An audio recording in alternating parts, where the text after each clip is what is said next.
Hello, everybody. I'm recapping today's OnlyVans episode where my friend Michael Kelton met Kyle and I on the RV, and his wife, MICHAELA, you heard that right. Their names are Michael and MICHAELA. She's one of my dear friends, so I invited her to sit down and be a bonus guest on Michael's podcast. Michael is currently the drummer for established Texas legend Pat Green, who also had a national hit with the song Wave on Wave. But Michael Kelton, I call him Kelton in this podcast sometimes, and I know that's confusing, but that's what I've always called him. Does a lot more than just drum for Pat, and I love talking to him about his Sideman Song Swap show, which, to clarify, it's a show where sidemen, such as drummers, guitar players, fiddle players, and even tour managers, showcase their frontman talents alongside Michael. It's very impressive. His wife, MICHAELA, is a master upcycler and has found a way to take used guitar strings from a bunch of bands, including my band, and turn them into one-of-a-kind jewelry items that we can sell at our merch tables. And some of the profit goes back to a good cause. Their websites are michaelkelton.com and morethanmusicCreations.com if you want to check them out. Oh, and the carbon monoxide alarm goes off at the end of the episode in the RV, and it is loud.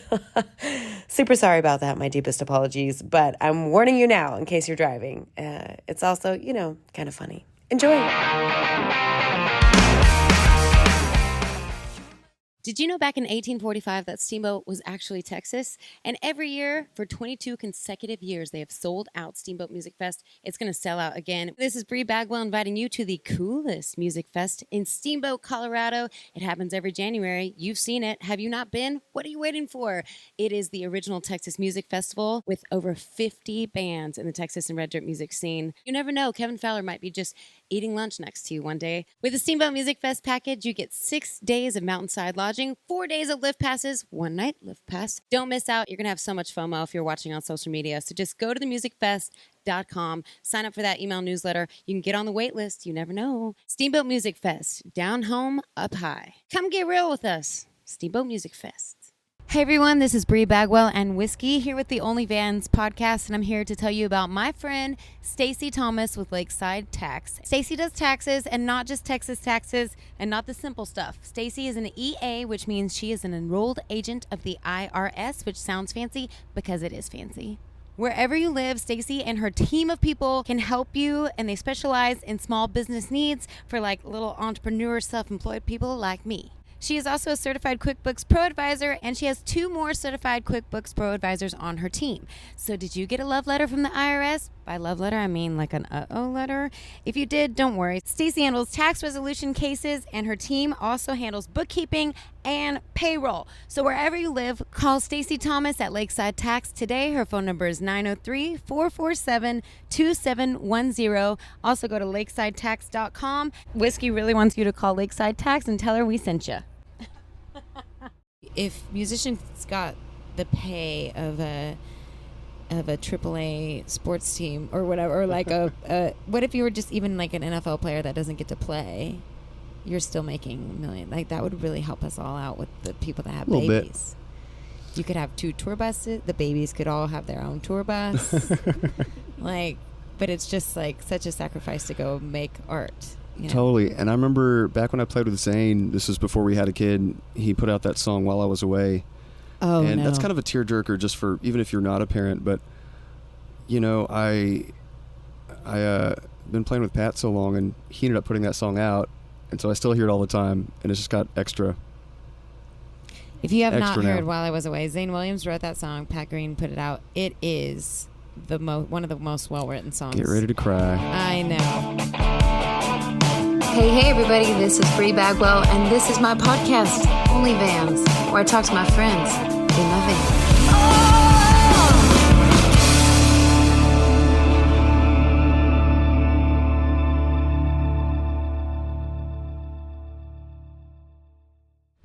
Welcome to the podcast where we don't offer you a dang thing. You get your own Topo Chicos. There's also whiskey. I'm not partaking, but feel free. This podcast is not sponsored by Diet Coke, but it should be. This is a bonus episode, Kyle, because we got MICHAELA. She walked up and I was like, oh my gosh. I snuck somebody in. Sneak her in. She's my friend too. I guess. Kelton, I call him Kelton, but his name is Michael Kelton. But Kelton was my friend first, and then I got to meet your wife, and now I hang out with your wife more than I hang out with you. That's very true. She's awesome. That happens more often than you'd think. But she's delightful.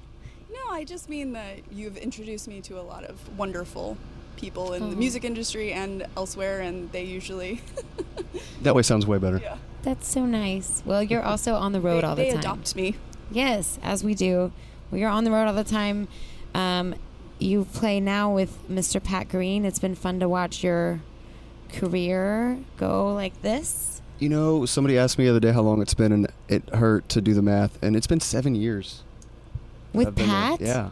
No, it has not. It feels like 2 or 3, but it's That's been what a I long thought. time. Like you've just been there for a little while. Yeah. Oh no, I don't like that one bit, because I thought you meant 7 years since we've played together or something. But that was like, no, it's No, actually that been takes like some more 10. math. Yeah. Well, you've filled in for every time that my drummer has left, and I've had to audition new drummers. Every time there's a gap, you've played that gap with me. And I look forward to it every time. It's so nice. But my mom was like, why don't you call that guy without a shirt? That's not how my mom talks at all. But she's, you have filled in, and you were always, for some reason, you were shirtless. Yeah, you don't do that anymore. It's been a hot minute. Do you still I think do that's that? for the best now. Oh. No. Michaela's Luckily like- for everyone involved. Well, I remember playing in Las Cruces, and it was hot. And I was like, yeah, that's the way to do it. Yeah, that our mutual friend Mark McKinney, I was playing with him for a long time, and his manager came out to a show at River Road Ice House, which is like a mile that way. 2 minutes from here. And his new girlfriend at the time came out. They've been married for a long time now. But it was just really hot. I never did that. That wasn't a normal thing. It was just extremely hot. And so I played without a shirt, and after the show he comes up, he was like, yeah, Ashley told me that that's what you do now. That's your thing. And I was like, okay. It lasted a while. Interesting. Yeah. Well, I mean, whatever. I blame that on Ashley. Yeah. Yeah.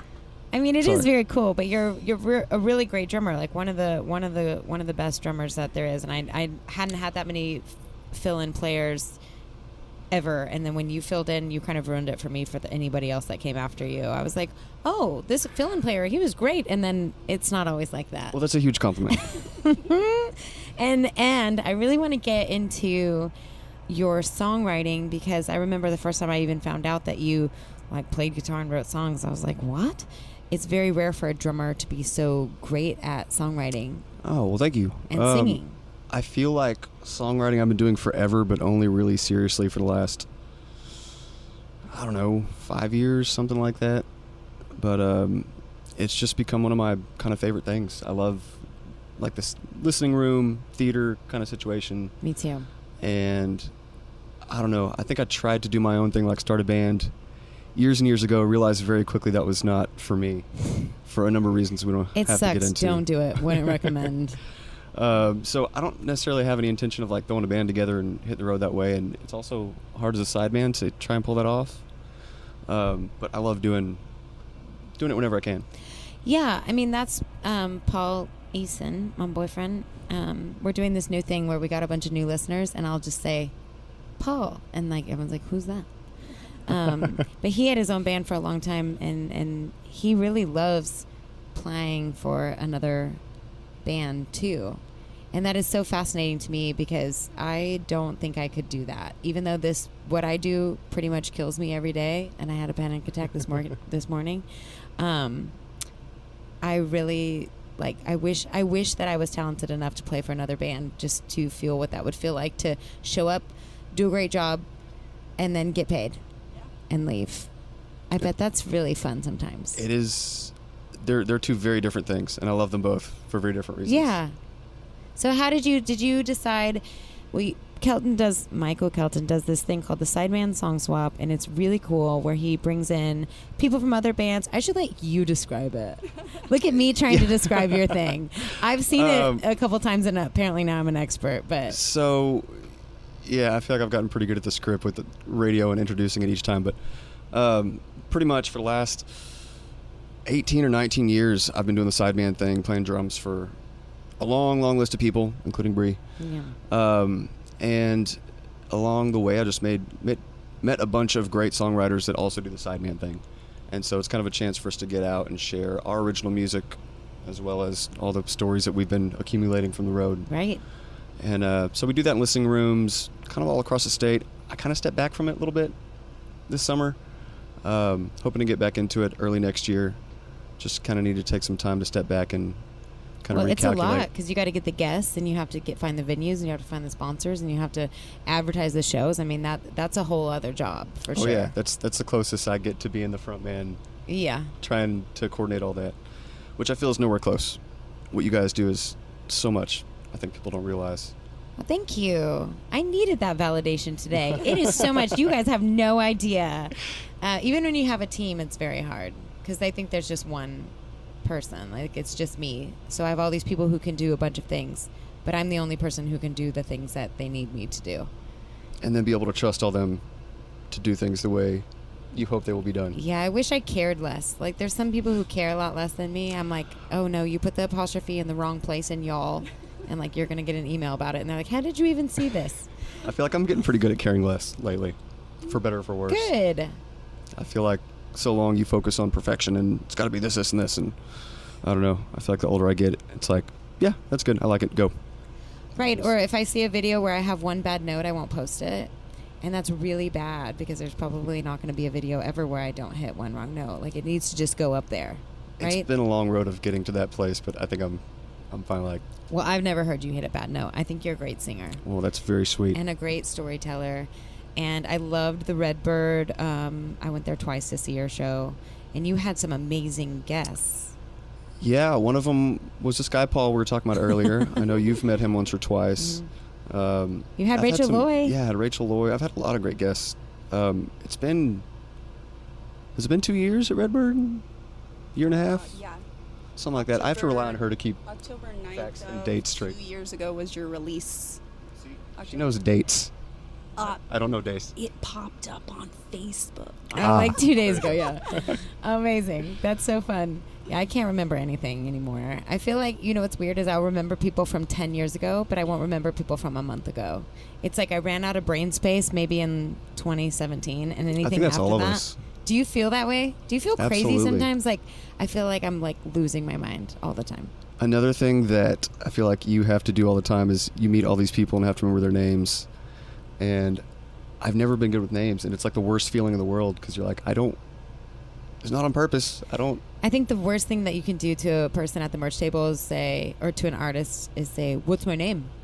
And this guy, Do you remember that time we hung out 12 years ago? 12 years ago when we were drunk and it was 4 a.m. You don't remember that? You don't remember my name? My name's Steve. Bree, I'm never coming to one of your It's shows Steve again. Powell. That's my name.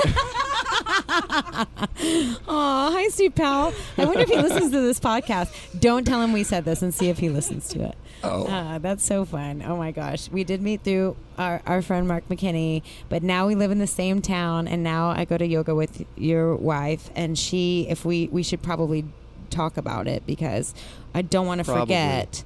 Do you want... Okay, now, Michaela, instead of me summarizing what you do, you should summarize what you do so I don't do it wrong. I'd like to hear Bree give it a try. Okay, guys, listen. So she drinks some wine, she gets out some pliers, and she twisty-turny these guitar strings into these beautiful... That's not Well, that's the whole story. What's she going to say now? Honestly. No. Do a better job than me. Well, what was it? 2018 or 19. I started doing guitar string jewelry, and I feel like a lot of people are like, oh yeah, everyone kind of does that, and it's like, yeah, but it's a little bit different because we work with various bands, including Bree, and we take their guitar strings. I listen to their music and get inspired, try and bring in some sort of fashion sense from the artist or inspiration from their songs, and make a collection that is specific to the artist, and then they sell it at their merch tables. So it's a really unique and different kind of merch option instead of just t-shirts and hats like we've had for a long time. The best part is that we recycle strings, so they're not going to the landfill. I get to do something really creative and fun. And then we also give back to a nonprofit out of Central Texas. It's called Kids in a New Groove. And they work with foster kids to do music mentoring and lessons, and they get instruments and things of that nature. So we can give back to the kids in music. So try and do a whole full circle thing. It is it's amazing. I mean, it could just be for profit recycling the strings, but it's also like giving back to a great cause. But also the jewelry is so well made. Like, we're not talking, like, when you think of it, you kind of think, oh, this is going to fall apart or something. I have never had anything that you do break, but like, I'm going to show this to camera. It is, I mean, it's gorgeous. Mine has turquoise because of course, and it's very kind of like Aztec, Southwest inspired. But when I tell you, like, I texted her the other day, the day we put it out at the merch table, it was gone. Every single piece sold in one day. And so for us, it also is, it makes us money. Yeah, absolutely. But it's beautiful. And if you want to throw up, Paulison and I, our first Valentine's Day, he had Michaela make me string earrings and necklace from his strings from our first show together. Yeah. It was so cute. It's going to get me. It's going to get me. It's still so cute. And so anyway, it makes a great gift. But you do for Pat Green and who else do you have? We have a line with Randy Rogers and Pat Green, Jade Patek, who's here in town too. And we've got a few people kind of in the mix. Obviously the Wilder Blue too. And they were actually our very first band. As you know, Michael played with Zane before the Wilder Blue. Right. And so we had that great relationship already. And we brought them this idea of like, hey, let's take your strings and do this thing, and you can make money and we can give back. And Zane was like, let's do it. And I mean, they go through jewelry so quickly that I almost can't keep up with them, which is awesome. It's awesome. And well, they all play 12 different kinds of guitars. Yes, exactly. So I get so many. Yeah. So Paul many has strings. a mandolin, and then you get bass strings, and you get. I mean, that's it's so wild. great. That's so awesome. Yeah, well, thank you for doing that. Yeah. And I just love that. I also want to talk to y'all about your baby. No. Tell me what it's like to be a dad and mom with I feel like no matter how you answer that, it's cliche. Like, it's the most fun I've ever had, and I'm also exhausted all the time. Stressful. Yeah. That's not cliche. I think that's real life. If Indeed. you were like, if it was one without the other, it would be cliche. Yeah. It is a weird point, though. I remember the first time that I was leaving, he's like, Daddy, don't go to work. Oh, no. And then right now, he's having some outbursts, and when, I don't think about it. I'll be home for like 2 weeks straight, and everything goes great, and they'll be gone for 4 or 5 days and not realize that, that's tough on a kiddo. And, yeah. he doesn't have the vocabulary to really express that, or for us to kind of talk through that. So I think that's where a lot of that comes from.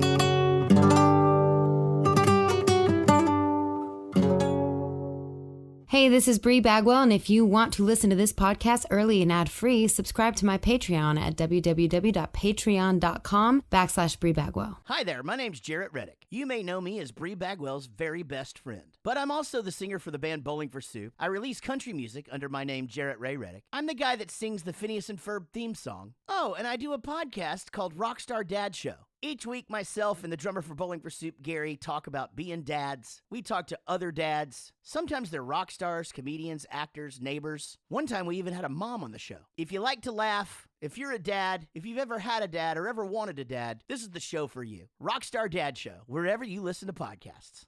Are you ready to take your merchandise to the next level? Well, just ask me who I use, and that is CH Lone Star Promo. They specialize in screen printing and direct-to-garment, embroidery, laser engraving, anything promo related, they can do it. Step up your merch game now with CH Lone Star Promo and tell them Bree and Whiskey sent you. Has he been to a show? He's been to a couple. And actually, he's been to a few acoustic shows that I'll do by myself and gotten a little bit too comfortable. We spent last week in Big Bend, and we went to Starlight Theater for dinner just like randomly. And he just ran up on stage with the dude singing. I was like, oh, no. He's sorry, like, buddy. This is where I go. Yeah. I belong up here. Yeah. Oh my gosh, that's so fun. Oh no, how cute. Pat shows are a little loud for him though. Like even with the things, he's like, Too loud. I don't want to be up here. Yeah. It's so loud. So we keep him a little further than just side stage. I think 4th of July, he was like, this is awesome, but also no. Yeah. I mean, it's just definitely interesting because I know so many people who are like, all right, I'm going to be a dad now, and they stop playing. And so, which is also totally fine. But it is interesting to see someone still play with like a tiny one. I know Paul did it too, and he said it was really hard. And then, of course, you think about who you leave you're there by yourself with the kiddo too. Mm-hmm. But it's like, art is such a sacrifice for everybody all the time, and that's what makes it art, which is unfortunate. I wish we could just be like, if musicians got the pay of a AAA sports team or whatever, or like what if you were just even like an NFL player that doesn't get to play, you're still making $1 million. Like that would really help us all out with the people that have babies. You could have 2 tour buses. The babies could all have their own tour bus. But it's just like such a sacrifice to go make art. Totally. And I remember back when I played with Zane, this was before we had a kid, he put out that song While I Was Away. Oh, and no. that's kind of a tearjerker just for, even if you're not a parent, but I been playing with Pat so long, and he ended up putting that song out, and so I still hear it all the time, and it's just got extra. If you have not now. heard While I Was Away, Zane Williams wrote that song. Pat Green put it out. It is one of the most well-written songs. Get ready to cry. I know. It's beautiful. It is so beautiful. But wait, do you have a Pat Green cut? I do. I've got a couple, and they kind of came out of nowhere. It wasn't expected. But actually, I know you've been talking about Steamboat a lot lately. Yeah. The Steamboat, I think 2019 maybe. We were up there, and Pat set aside some time. So we all stayed in like a big vacation rental type house instead of doing like the hotel room things. And Pat was like, we're all going to hang out. We're going to spend some family time. We set aside a morning to write as a band. And, Colorado has all sorts of extracurriculars out there. And so that morning, we started 4 or 5 songs. We didn't finish a single one. It was kind of like shiny things, moving back and forth. And I had my laptop and was kind of recording things on my phone. So after a while, we gave up kind of for the day. And it was probably a month later that I opened it up. I was like, I'm going to make one coherent song out of this. And it ended up being very personal for Pat. And so it was another 4 months before I even showed it to him because I was really nervous about it.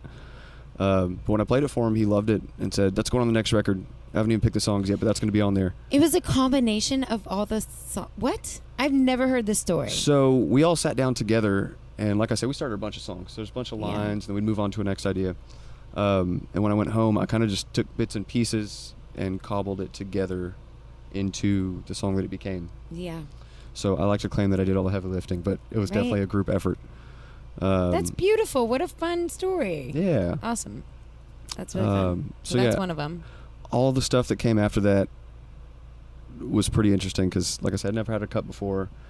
It was never a single, but you know how KMBT works. They do their own thing. Mattson heard that song, I guess, and just fell in love with it. So he played it a bunch here in town, so I'd get in my car and be like, oh, that's my song. Cool. And so it was super cool for me. The other song, we were in the studio. We had 8 songs done, recorded already. We were done with 8 songs, but we wanted 10. And so we started throwing around, I've got this whole idea from blah, blah, and this one we talked about before. And 3 weeks before that, Pat had sent me this idea, and he said, I want to write this song with you. Here's the idea. And we threw some things back and forth, via text message. And at some point, he kind of just got slow to responding, so I thought he kind of gave up on the idea, lost interest. Well, that moment in the studio, we're trying to talk about the next few songs. He's like, hey, play that one we just wrote for everyone.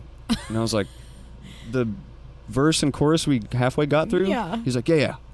Okay. So someone hands me a guitar, and I play the verse and chorus and finish and look up, and the producer looks up and he goes, can you have that finished by tomorrow morning?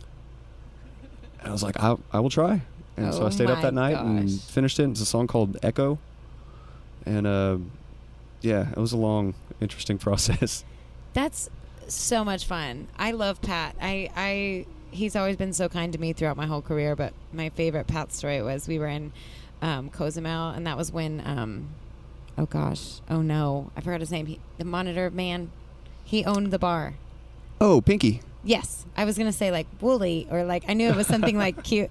He owned a bar. Apparently, like Pat had played a show in Cozumel, and he like just stayed there and bought a bar and was like, I'm moving to Mexico and I'm going to open this bar. So he still owned this bar at the time, and the cruise that we were playing on stopped in Cozumel, and Pat was like, come with us. So we went with the whole band, and we had the best day with Pat at that bar. We were laughing so hard, and then all Pat's band went to the airport, and I stayed there at that bar, and then I went to pay my tab, and he said Pat had took care of the whole bar's tab, and He's it was a sweetheart.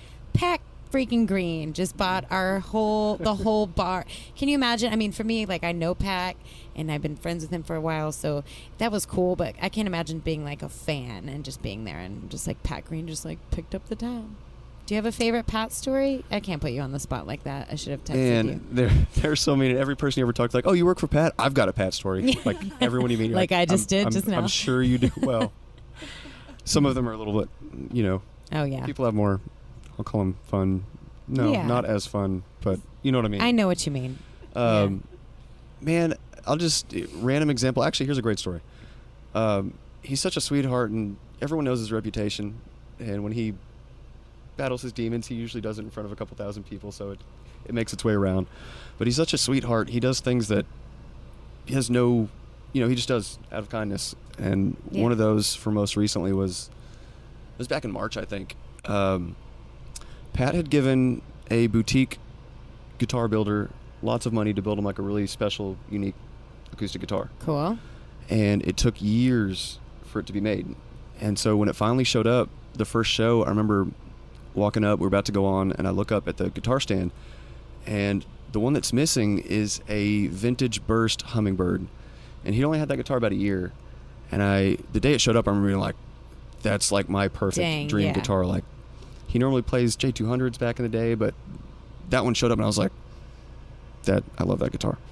Anywho, so this day, I saw the new guitar up there, and the Hummingbird was gone. And I said, what are you doing with the Hummingbird? He was like, I don't know, it's under the bus. I was like, I'll buy it from you. And he goes, have you played it before? And I was like, yeah, 3 or 4 times. Yeah. And he's like, it's yours.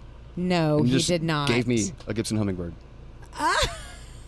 He could have, not only could he have sold that, they could have auctioned it off at a thing and made a ton of money and whatever, but he was just like, take it. I still don't believe that it's completely mine. That's incredible. He is such a he called me the day my record came out and was like, I listened to your record, congratulations, I love it, you're great. Like, just, my dad was driving me back to Texas from New Mexico, and like, he's like, why is Pat Green calling you? I was like, I have no idea. Like, hello? And he's like, and it was so nice. He's like, all right, kid, I'll let you go, bye. Like, keep on keeping on. It was like the coolest thing anyone's ever. It was so sweet. It was just so nice. He really is a super sweet dude and such a pioneer. And I think that, I mean, as far as watching, I always know that you're a great songwriter and stuff, but I'm always a little buried. We talk about that all the time. But whenever I get the chance to go to your Redbird shows, and I'm reminded of what a great songwriter you are. And I think, you've been surrounded by all these great songwriters that you've played for too, like me and, no, I'm just kidding, like Zane and Pat, and like you're like, I feel like your standards of songwriting are very high, and you have risen to that. Like, you are such a good songwriter. Well, thank you. I'll say 2 things about that. First day I showed up, first show I played with Pat after the show, we're all sitting on the bus, and he's like, who all have you played for again? And I try and like just rattle it off real quick, and he's like, do you only pick good songwriters? Is that your thing? And I was like, I never thought about it that way, but I think for a long time, I was Brian Keane, Hayes Carl, a lot of those guys, like, it was so cool to be around them, but also incredibly, I never believed enough in stuff I was doing, because it was like, oh, that's not near good enough, scrap it. And it took a long time to kind of get to where I was felt, and you are like, myself. You're incredible. I mean, like, I love your songwriting, and I know we have to go soon, but I just want to make sure everyone that checks out your solo stuff. But I love a Woman and you, and I mean, Well, thank you. really good. And if you get a chance to see Michael Kelton play by himself, you tell great stories, and you're very funny. And well, I greatly appreciate that, I'm a and fan. it's been fun to know you this long, because as the records come out, you have become like the songwriter yourself, Aw. and Oh, especially no, in this that's last so nice. record. Not today, Michael. Not today. Thank you. Well, that's nice. I feel like, yeah, you've done so many cool things, and growing as a songwriter is such a cool part of that. Yeah, it's fun to watch each other grow, because and also what I want to know what's next for you. I feel like you can do so many things, and are you, like, maybe producing or something? Like, I see you just keep going and doing. Man, I've kind of toyed around with producing some projects lately. Mm-hmm. It's not something I want to just jump into, but I've co-produced everything that I've done, which I Right. feel like a lot of artists can and Yeah. do say that. And I question a Not lot of really, times, though. like, I feel comfortable saying it, but John Marlin is one of my closest friends, and we've written a bunch of songs together, and he's co-produced everything I've made, and he's ridiculously talented. But uh-oh. I think it's just sorry. Yeah, just watch your left foot. Oh no, I'm not really sure what that is. Are we on fire? Yeah, it might be just. I'm not sure. Guys, this is not a drill. We're on fire. Well, it's okay, because we're leaving like an anyway. O2 That's a carbon monoxide sensor. Do you want to open the door just in case? I am feeling a little strange. This is all on camera. Usually that happens when somebody's leg is pushed up against the thing. Because it can't breathe. It's loud. Okay, well, we're doing great. Make sure you check out Michael Kelton. We're going to exit the RV slowly to the left. Unbuckle your nobody panic. It's fine. You have to get the bait. Thanks for, Michaela. Check out more of the music creations on Instagram. Buy some guitar string jewelry off the website. You guys, I'm so sorry. Kyle, everything's fine. It's okay, Whiskey. She'll give more purpose to everything you're doing when you stop chasing girls and you love